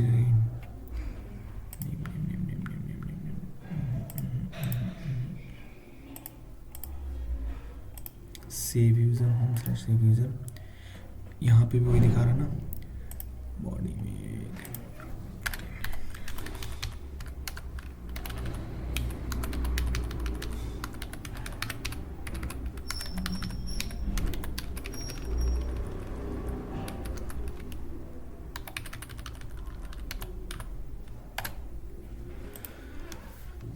एक सेकंड, यहाँ पे ना मैं वो देख लेता हूँ एक बार, बॉडी डिफाइन कैसे हुई है। बॉडी डिफाइन ठीक से हो गई है, बॉडी तो डिफाइन कोई दिक्कत नहीं है।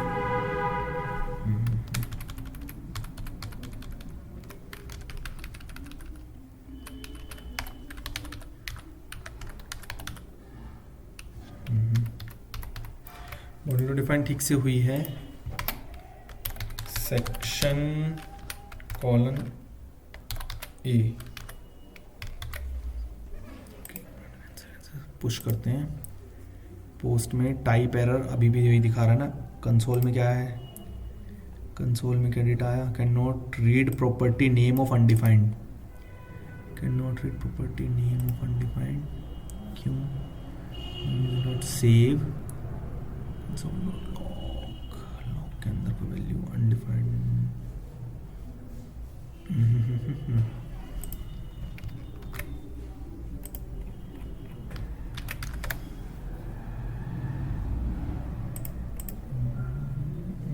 उसमें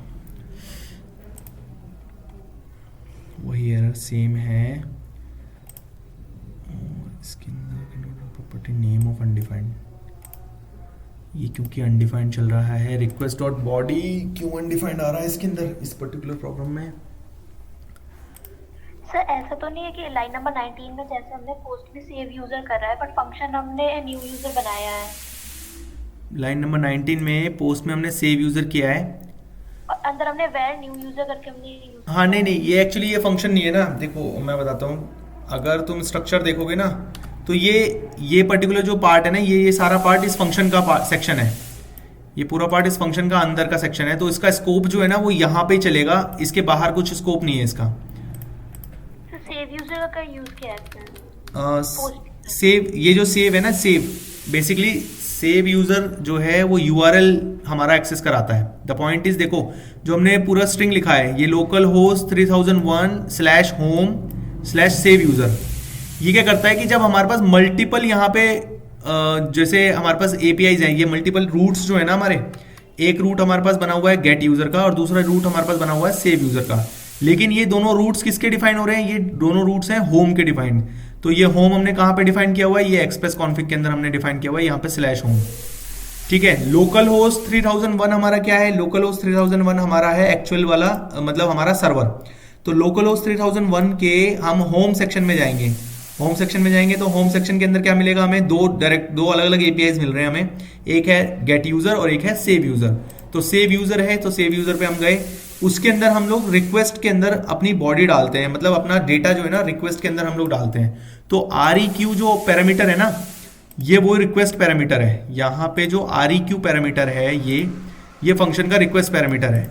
अब इस रिक्वेस्ट के अंदर जो हम वहां से बॉडी पास करते हैं वो बॉडी यहाँ पे हमारे पास आती है और उसकी बॉडी को अंदर के एक एक डिटेलिंग को हम एक्सेस करके और उसको सेक्शन और नेम के अंदर पेस्ट करते हैं। तो हमने वही किया, रिक्वेस्ट की बॉडी के अंदर जो नेम की वैल्यू है उसको नेम के अंदर पेस्ट कर दो और सेक्शन की जो ये है इसको हम यहाँ पे पेस्ट कर दो। तो पेस्ट करने के बाद जैसे ही ये पेस्ट हो जाएगा तो उसके बाद इसी वेरिएबल पे, इस पूरे वेरिएबल पे न्यू यूजर, मतलब ये न्यू यूजर का स्कोप यहाँ तक है। ठीक है, इस न्यू यूजर वेरिएबल पे हमने क्या किया? सेव फंक्शन को कॉल किया और सेव फंक्शन क्या कर रहा है? एरर थ्रो कर रहा है क्योंकि ये रिजल्ट सही नहीं आ रहा है इसका। अब हमें देखना है कि ये एरर थ्रो क्यों करना है, क्या रीजन है। तो इसके अंदर रीजन क्या हो सकता है? सेव के अंदर एरर आ रहा है क्योंकि यहाँ पे एरर वैसे ऐसा सच कुछ नहीं है, बस क्योंकि ये रिक्वेस्ट जो है ना ये अनडिफाइंड दिखा रहा है यहाँ पे। तो रिक्वेस्ट अनडिफाइंड दिखाने का मतलब है कि बॉडी के अंदर जेसन है, HTML XML जावास्क्रिप्ट, जेसन के अंदर ही हम लोग एनकोड करके डाल रहे हैं।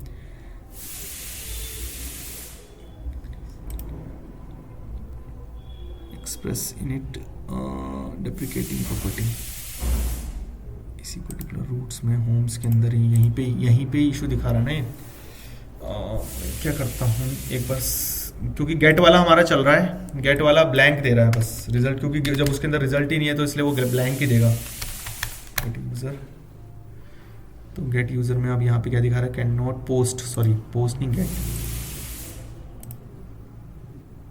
नेम आ गया, यहाँ एम्प्टी आ रहा है। इसके अंदर पोस्टपोन सोलो, ओके एक काम और करते हैं, कॉल्ड हुआ या नहीं हुआ वो और देख लेते हैं। ठीक है, पर कॉल तो हो गया, ये वेरी यूजर आ गया। तो यहाँ पे एक काम करो, रिक्वेस्ट डॉट बॉडी की जगह पे यहाँ पे हम स्टैटिक वेरिएबल वैल्यू डाल के देख लेते हैं।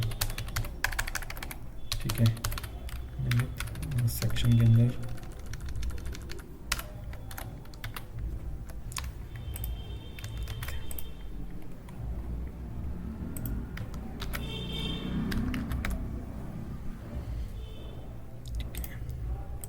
गेट यूजर और बॉडी पास भी करोगे तो भी कुछ उसमें इम्पैक्ट नहीं पड़ेगा। सेव, एरर है क्या? Can not get post send, error आ रहा है, can not save user, sorry save user. हाँ देखो ये तो हो गया, इसका मतलब यहीं से डेटा वहाँ पे मूव नहीं कर रहा है। कोई बात नहीं, चलो ठीक है, हमारा डेटा तो वैसे मतलब स्टैटिकली एग्जांपल हमारा ये रन कर रहा है। देखो अब मैं इसको एक्सप्लेन करता हूँ। पोस्ट हमने एक एपीआई बनाया है, ठीक है, पोस्ट एपीआई के अंदर हमने उस एपीआई का यूआरएल क्या डाला? Save user. तो जब भी ये कॉल होगा तो इसका मतलब है कि हमें यूजर सेव करना है। ठीक है, बॉडी वाला रिक्वेस्ट डॉट बॉडी वाला जो काम है वो मैं बताऊंगा क्योंकि वही हमें जरूरत है। तो स्टैटिक वाला मैं एग्जांपल बता रहा हूँ तुम लोगों को कि ताकि तुम लोगों को क्लियर हो जाए। द पॉइंट इज कि हम लोग जेसन के साथ में काम कर रहे हैं, ये आप लोगों को चीजें क्लियर हैं। तो हमने क्या किया, एक वेरिएबल बनाया न्यू यूजर के नाम से, ठीक है, और वो वेरिएबल किसका वेरिएबल है, किसका सब पार्ट है? मतलब यूजर क्लास का। यूजर क्लास मतलब जो ऊपर हमने यहाँ पे यूजर क्लास रिक्वायर की थी, मॉडल मतलब होम में जाएंगे और मॉडल में जाएंगे, मॉडल के अंदर यूजर देखेंगे, तो यानी कि हमारे सिस्टम को ये पता लग जाएगा कि इस वेरिएबल का स्कीमा अंदर से क्या होगा, जेसन ऑब्जेक्ट इस तरीके का होगा। ठीक है, इस तरीके का जेसन ऑब्जेक्ट होगा, उसमें एक नेम होगा, एक सेक्शन होगा और एक टाइम स्टैम्प, वो ऑटोमेटिक क्रिएट होगी। तो हमने क्या किया, जैसे ही पोस्ट पे हमने कॉल किया तो इमीडिएटली हमारा एक वेरिएबल बना और उस न्यू यूजर के अंदर हमने जेसन फॉर्मेट में क्या डाला, पहला तो डाला नेम जो कि है, हमने XYZ कुछ भी नेम डाला, देन सेक्शन ए, उसके अंदर हमने डाल दिया अपना जो भी XYZ जो भी डिटेल डालनी है, ये न्यू यूजर हमारे पास वेरिएबल क्रिएट हो गया। और फिर हमने क्या किया, न्यू यूजर फंक्शन को न्यू यूजर ऑब्जेक्ट के साथ में सेव फंक्शन को कॉल किया और फंक्शन के अंदर हमने ये देख लिया कि एरर अगर जनरेट होता है तो क्या काम होगा और अगर एरर जनरेट नहीं होता तो क्या होगा। अगर एरर आएगा तो वो एरर को शो कर देगा, जो भी एरर आएगा वो एरर यहाँ पे शो कर देगा। ये लाइन बता रही है कि अगर एरर नहीं आएगा तो उस केस में क्या होगा, लिखा हुआ आएगा यूजर सेव्ड। तो जब भी रिस्पॉन्स हमारे पास क्या आएगा, एज अ रिस्पॉन्स हमारे पास यूजर सेव्ड का रिस्पॉन्स यहाँ पे आ गया, इसका मतलब ये डेटा वहां पे जा चुका है, ये सिस्टम के अंदर सेव हो गया है। अब जब वो डेटा सिस्टम के अंदर सेव हो गया तो हम उसे गेट करके देख लेते हैं एक बार। तो गेट करने के लिए हमें क्या करना है, जो हमने पहले एपीआई बनाया था गेट वाला, गेट यूजर एपीआई को कॉल कर देते हैं। जैसे हम इसको सेंड करते हैं तो देखिए अब क्या होता है, ये पूरा का पूरा देखो डेटा आ गया। इसका मतलब डेटाबेस के अंदर एक आईडी अपने आप बनती है, ऑब्जेक्ट बन गया, नेम जो हमने भेजा था निमित, सेक्शन ए भेजा था और क्रिएटेड एट और अपडेटेड एट दोनों हमारे पास सेक्शन बन के आ गए। अब हम मोंगो कंपास में जाते हैं। कंपास के अंदर देखो यहाँ पे यूजर्स के नाम का, यहाँ पे देखते हैं, रिफ्रेश करते हैं इसे, तो यहाँ पे देखो एक यहाँ पे यूजर्स के नाम का वो बना हुआ है। सॉरी ये वाला नहीं आएगा, ये आएगा हमारे पास सैंपल के अंदर, सैंपल के अंदर यूजर्स, इसमें भी नहीं है, कहाँ गया फिर वो, इंश्योर के अंदर होगा, नहीं ये वाला नहीं है। अरे कनेक्टिविटी कलेक्शन के अंदर कौन से कलेक्शन में गया वो, एडमिन में होगा मेरे हिसाब से एडमिन में होगा, तो एडमिन में देख लेते हैं। अच्छा, क्योंकि हमने डेटाबेस डिफाइन नहीं किया था वहाँ पे, इसलिए एडमिन में आ रहा है वो, ये आ गया। ठीक है, ये एडमिन के अंदर गया है। ठीक है, हम लोग लेकिन डेटाबेस सेपरेट डिफाइन करके चलेंगे, जो सेपरेट होगा ना, मतलब जैसे किसी पर्टिकुलर डेटाबेस के अंदर हमें आना है तो उसके लिए हम उसकी कनेक्शन स्ट्रिंग निकालेंगे। ये जनरल कनेक्शन स्ट्रिंग की वजह से यहाँ पे एडमिन के अंदर आ रहा है। तो अगर हमें इसकी कनेक्शन स्ट्रिंग, जैसे सपोज करो ये वो है, इसकी कनेक्शन स्ट्रिंग निकालनी हो तो हम लोग क्या करेंगे, यहाँ पे जाके कनेक्शन कनेक्ट टू करेंगे और फिर दूसरी कनेक्शन स्ट्रिंग इसकी निकाल लेंगे। सर कनेक्शन स्ट्रिंग तो हमने सैंपल डेटाबेस की दी थी, तो वहां से डेटा फेच क्यों नहीं हुआ? सैंपल डेटाबेस की कनेक्शन स्ट्रिंग नहीं दी थी हमने क्या किया था कि जो यहाँ पे अवेलेबल थी ना, जैसे मैंने देखो यहाँ पे ये क्लिक किया, यहाँ ये इस पे क्लिक किया तो ये हमारे पास बाय डिफॉल्ट ये बन के आ रही थी कनेक्शन स्ट्रिंग, मैंने ये वाली कॉपी करी थी। ठीक है, तो वो वाली कनेक्शन स्ट्रिंग देंगे तो वो वाली कनेक्शन स्ट्रिंग आ जाएगी हमारे पास और ये पूरा पूरा बन के हमारे पास रिकॉर्ड यहाँ पे चला गया। तो अभी हमारे पास क्या काम हुआ, हमारे पास हमने एपीआई बनाया, इस एपीआई के अंदर हमने गेट बनाया मतलब कि डेटा फेच करने के लिए, और पोस्ट बनाया डेटा सेंड करने के लिए। नाउ अब क्या होता है, देखो जो मोंगोडीबी का और मतलब जेसन ऑब्जेक्ट का फायदा है वो फायदा देखते हैं। देखिए हमने अभी तक एक यूजर का ये रिकॉर्ड बनाया था। मैं क्या करता हूं कि हमारा मॉडल जो है ना चेंज हो गया, मतलब यूजर के अंदर एक और वैल्यू एड ऑन हो गई, एक और मैं लेता हूं यहाँ पे रोल नंबर। ठीक है, स्मॉल में लेते हैं रोल कॉलन, और इसके अंदर मैं इस ऑब्जेक्ट को डिफाइन करता हूँ रोल के अंदर, यहाँ पे ले लेते हैं ताकि कंफ्यूजन ना हो। रोल के अंदर लेते हैं type string comma then index is equals to true. ठीक है, index equals to type string, और रोल अगर रिक्वायर्ड देना तो रिक्वायर्ड भी दे सकते हैं, बट यहाँ पे मैं देता नहीं हूँ। चलो अब मैं एग्जांपल दिखा रहा हूँ तुम्हें कि हमारे पास एग्जिस्टिंग एक डेटा है, हमने देखा कि हमारे पास एग्जिस्टिंग एक वैल्यू के अंदर डेटा पड़ा हुआ है। हमें क्या अब हमने क्या किया कि हमारा पास स्कीमा चेंज हो गया है, स्कीमा के अंदर हमारे पास एक नई वैल्यू जो है वो चेंज ऐड हो गई। तो मैं क्या करता हूँ, इसको सेव करता हूँ और सेव करके मैं इसको दोबारा रन करता हूँ। ठीक है, अब मैं यहाँ पे देखता हूँ होम पे, तो ये मैं दो ही वैल्यू पास कर रहा था, मैं यहाँ पे एक और वैल्यू पास कर देता हूँ, रोल नंबर वाली वैल्यू और पास कर देता हूँ, रोल नंबर सॉरी। ठीक है, और रोल नंबर के अंदर मैं रोल नंबर पास कर देता हूँ 1 2 3, और नाम की जगह XYZ कर दो, और इसको भी मैं सेव करता हूँ। अब देखो जैसे ही कनेक्टेड आ गया, अब मैं क्या करता हूँ यहाँ से ना सेव यूजर वाली कमांड दोबारा रन करता हूँ, कोई यूआरएल पे हिट करता हूँ पोस्ट के साथ में, ठीक है। तो जैसे ही मैं हिट करूंगा तो आउटपुट आएगा can not port home dot save user, हाँ सेव यूजर, और मैं इसको पोस्ट करता हूँ। तो पोस्ट करते ही यूजर सेव्ड आ गया। अब मैं गेट यूजर दोबारा लगाता हूँ, गेट यूजर, देन तो देखो 2 रिकॉर्ड आ गए। पहले वाले रिकॉर्ड के अंदर name and section attribute 2 he attribute हैं, लेकिन दूसरे वाले रिकॉर्ड के अंदर देखोगे तो 3 एट्रीब्यूट्स हमारे पास आ गए, ठीक है। तो इसके अंदर ये बेनिफिट हमारे पास यहाँ पे एक ओपन बेनिफिट ये आता है कि हम लोग जब चाहें इसके अंदर मतलब एडिशन और सब्ट्रैक्शन कर सकते हैं। जो पुराना रिकॉर्ड हमारा रहेगा वो एज इट इज रहेगा, साथ में ये क्या होगा कि यहाँ पे ये हमारा नए वाले रिकॉर्ड्स के अंदर जो भी अपडेट्स हम चाहते हैं वो अपडेट्स हमारे पास यहाँ पे आ जाएंगे, ठीक है। कोई डेटा डिलीट करना हो उसके लिए क्या करेंगे? उसके लिए हम लोग पुट कमांड लगाते हैं, सॉरी डिलीट वाला जो ये है डिलीट, ये जो डिलीट वाला है ना, ये डिलीट लगाते हैं। इसके लिए फ्रेश एपीआई बनाएगा एक डिलीट का, ठीक है। जैसे यहाँ पे सेव वाला चल रहा था ना, मैं गेट वाले को कॉपी करता हूँ एक बार, और कॉपी करने के बाद में मैं यहीं पे इसके नीचे जहाँ पे एपीआई खत्म हो गया, देखो एपीआई को खत्म होने का देखना हो तो ऐसे देख सकते हैं हम लोग कि कहाँ पे कौन सा एपीआई खत्म हो रहा है। ऐसे एक गेट आ गया, पोस्ट आ गया, तो राउटर डॉट डिलीट। सर ये इंडिविजुअली करना होगा हमको? हाँ जी बिल्कुल, हमें सारे के सारे एपीआई अलग अलग बनाने होते हैं इसके अंदर, ठीक है। एक हर उसका एक एपीआई बनता है, बट इसके अंदर एक चीज और है कि अभी बहुत सारी चीजें ऐसी हैं कि हम लोग ना मतलब इस पर्टिकुलर एपीआई से ही, जो ये पोस्ट वाला एपीआई जिसमें यूजर क्रिएट हो रहा है, इस पर्टिकुलर एपीआई से दूसरे एपीआई को भी कॉल कर सकते हैं। मतलब कि एक साथ में मल्टीपल एपीआई काम करते हैं, और काम करने के बाद वो एक साथ एक कंबाइंड आउटपुट निकाल करके देते हैं, ठीक है। जैसे मतलब मैं बोलता हूं कि भाई हमारे पास 2 या 2 से ज्यादा टेबल्स हैं, जैसे फॉरेन की और क्या बोलते हैं प्राइमरी की और फॉरेन की कंसेप्ट आप लोगों को क्लियर है क्या? बताइए, किसी को कोई डाउट है प्राइमरी की और फॉरेन की में? तो फॉरेन की से रिलेट करते हैं। हाँ बिल्कुल। तो जो फॉरेन की वाला कंसेप्ट है ना, जब फॉरेन की के अंदर क्या होता है कि 2 टेबल को ज्वाइनिंग के लिए, 2 टेबल को एक साथ मर्ज करने के लिए हम लोग फॉरेन की का यूज करते हैं, ठीक है।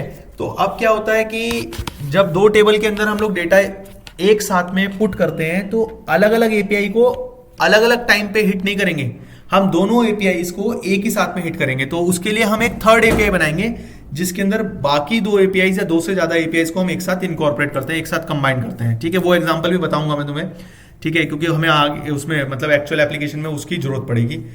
फिलहाल ये है कि हमें डिलीट, हाँ बोलो। हाँ सर, हमने इसमें इंडेक्स नहीं लगाया जो रोल नंबर वाला था हमारा। इंडेक्स, एक मिनट देखो, होम यूजर्स में इंडेक्स, हाँ ट्रू। अगर सर नहीं लगाए तो नहीं लगाओगे तो इसके बेसिस पे आप सर्चिंग नहीं कर पाओगे। अच्छा, जैसे हमें अगर सॉर्ट करना और रोल नंबर, हाँ, तो सॉर्टिंग सर्चिंग आप इसके अंदर नहीं कर पाओगे इसके बेसिस पे, ठीक है ना। इसके बेसिस पे आप सर्चिंग सॉर्टिंग नहीं कर। बोलिए, दोबारा बोलिए सर, होता क्या है इंडेक्स? मैं बताता हूँ इंडेक्स क्या होता है। देखो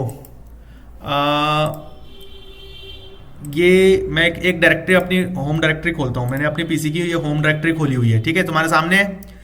अब इसके अंदर मैं क्या करता हूँ, यहाँ पे व्यू का देखो ये सॉर्टिंग का ऑप्शन दिखा रहा है, यहाँ पे मैं क्लिक करता हूँ A to Z, Z to A, last modified, first modified, Z to A करता हूँ तो लास्ट मॉडिफाइड करता हूँ तो लास्ट मॉडिफाई कौन सा हुआ था फोल्डर, फर्स्ट मॉडिफाई करता हूँ तो फर्स्ट मॉडिफाई कौन सा हुआ था फोल्डर, साइज के हिसाब से करता हूँ तो सॉर्टिंग हो गई है ना। तो इंडेक्सिस जब होती है ना, इंडेक्सिंग के अंदर क्या होता है कि हमारे पास हमारा सिस्टम जो है ना, बैकग्राउंड में जो भी डेटा हमारे पास पड़ा हुआ है हर एक को एक इंडेक्स प्रोवाइड करता है, 0 1 2 3 4 5, जैसे एरे के अंदर इंडेक्सिंग यूज करते हो, ठीक है। ऐसी हमारी हर फाइल को एक इंडेक्स मिलता है, और अगर हम इंडेक्सिंग ट्रू करते हैं तो उसके हिसाब से इंडेक्सिंग में क्या होता है कि हम एक पर्टिकुलर एलिमेंट को सर्च करते हैं और वो सर्चिंग इंडेक्सेस के थ्रू होती है। क्लियर हुआ है? सर जैसे ये पोस्ट में हमारे बहुत सारे मेथड्स आ रहे थे, HTTP मेथड, हाँ, तो पैच मेथड का क्या यूज होता है? दोबारा बताओ कौन सा method? Sir patch method. Patch, अच्छा पैच का मतलब क्या होता है? सर अपडेट या हाँ, मतलब कि जो एग्जिस्टिंग है उसके अंदर कुछ नया ऐड ऑन करना। Yes sir. ठीक है, तो जो हमने अभी ये किया था ना, यस सर। जो हमने अभी यूज किया है, ये जो रोल नंबर ऐड किया है, ये पैचिंग ही की है। तो अगर तुम चाहो तो अलग से पैच का एक एपीआई बना के उसके अंदर भी कर सकते हो, लेकिन वो हमें जरूरत नहीं पड़ती, क्योंकि हम लोग क्या होता है, जब हम लोग मतलब आज तक अभी तक स्टैंडर्ड में जो एपीआई जो एप्लीकेशन हम लोग बनाते हैं ना, उसके अंदर हम लोग एप्लीकेशन बनाने से पहले हम लोग बैकएंड बनाते हैं। हमेशा डेटाबेस सबसे पहले बनता है। डेटाबेस क्यों पहले बनता है कि हम लोग पूरे एट्रीब्यूट्स और डेटा के सारी की सारी चीजों को ना पहले ही डिफाइन कर लेते हैं, और उसके बाद में हम लोग उसके अंदर कोई चेंजेस नहीं करते। तो इसलिए पैच यूज नहीं होता हमारा, ज्यादातर यूज होता है गेट, पोस्ट, पुट और डिलीट। Okay sir. हाँ, और किसी को कोई डाउट था? ठीक है, तो हम लोग देख रहे थे ये था। इसके बाद हम लोग देख रहे थे डिलीट वाला, राइट? डिलीट वाला देख रहे थे, तो डिलीट वाला भी उसी तरीके से बनेगा। मैं क्या करूंगा, कॉमन फंक्शन, ठीक है, फंक्शन के अंदर मैं इसके अंदर यहाँ पे पूरा ऑब्जेक्ट डाल देता हूँ। रिक्वेस्ट वाला वही रिक्वेस्ट, रेस्पॉन्स और नेक्स्ट। आगे अब जब हम लोग एक्चुअल एपीआई बनाएंगे तो किसी में रिक्वेस्ट की जरूरत होगी, किसी में रिक्वेस्ट की जरूरत नहीं होगी, तो उसके हिसाब से हम लोग यहाँ पे पैरामीटर लेंगे, अदरवाइज हमें वो पैरामीटर लेने की जरूरत नहीं पड़ेगी। अब बात आती है कि डिलीट को कैसे करना है। डिलीट में आप देखो कि जब हम लोग कोई एलिमेंट डिलीट करने जाते हैं तो हमें क्या करना होता है, हमें देखना होता है वो एलिमेंट प्रेजेंट है या नहीं है ना? ऐसा तो नहीं है कि हमने डिलीट कमांड बोला तो पूरा को पूरा डेटा उड़ा देंगे। हमें कोई एक पर्टिकुलर रिकॉर्ड ही डिलीट करना होगा, ऐसा नहीं है कि हमें पूरा को पूरा डिलीट करना होगा। ठीक है, तो जब हमें कोई एक पर्टिकुलर रिकॉर्ड डिलीट करना है तो हमें क्या करना पड़ेगा, वो पर्टिकुलर रिकॉर्ड को पहले सर्च करना पड़ेगा। तो इसीलिए हम लोग क्या करेंगे, इसके लिए हम लोग करेंगे users dot find one and capital and delete, ये फंक्शन यूज करेंगे, users dot find one and delete. ठीक है जी, ये एक पर्टिकुलर एलिमेंट को ढूंढेगा और उस पर्टिकुलर एलिमेंट को डिलीट कर देगा। कैसे, हम यहाँ पे जेसन ऑब्जेक्ट में देंगे जिस एलिमेंट को हमें डिलीट करना है। हमारे पास कौन कौन से नाम है, XYZ नाम है और निमित नाम है। तो मैं निमित नाम के रिकॉर्ड को डिलीट करना चाहता हूँ, मैंने निमित पास किया। ठीक है, और इससे पहले मैं पैरामीटर की तो पास करूंगा, नेम कॉलन निमित। ठीक है, डबल कोट्स में डालेंगे ये पूरा, नेम कॉलन निमित, और मैंने ये जेसन ऑब्जेक्ट पास कर दिया। जैसे ही ये एग्जीक्यूट हो जाए तो हम क्या करेंगे, चेक करेंगे कि भाई हमारे पास इसके अंदर कोई एरर तो नहीं है। एरर चेक करना है हमें, तभी हम उसके बाद इसको एग्जीक्यूट कर पाएंगे। तो कॉमा फंक्शन बना लो, फंक्शन के अंदर डाल दो error as a parameter, comma result as a parameter. जब ये हो जाएगा तो इसके बाद क्या करेंगे, हम पैरेंथेसिस लगाएंगे और इसके अंदर डालेंगे क्या, इफ अगर एरर जनरेट होता है तो वो एरर को थ्रो कर देगा, थ्रो एरर। अगर ये नहीं होता, एरर नहीं होता, तो फिर क्या करेगा, रेस्पॉन्स डॉट सेंड, क्या सेंड करना है, यूजर डिलीटेड। और ये हो गया यहां से क्लोज। अब इसको हम रन करके देख लेते हैं, पता लग जाएगा कोई एरर है। Find one and delete function कहीं वो ना हो गया हो, अब ऑब्सोलीट ना हो गया हो सकता है एक्सप्रेस ने ऑब्सोलीट कर दिया हो। ठीक है, अब हम लोग का है डिलीट, स्लैश डिलीट है ना, तो मैं यहाँ पे डिलीट कमांड के अंदर यहाँ पर यूज करता हूँ डिलीट और सेंड करता हूँ, तो यूजर डिलीटेड हो गया है। अब हम क्या करेंगे, दोबारा से गेट करते हैं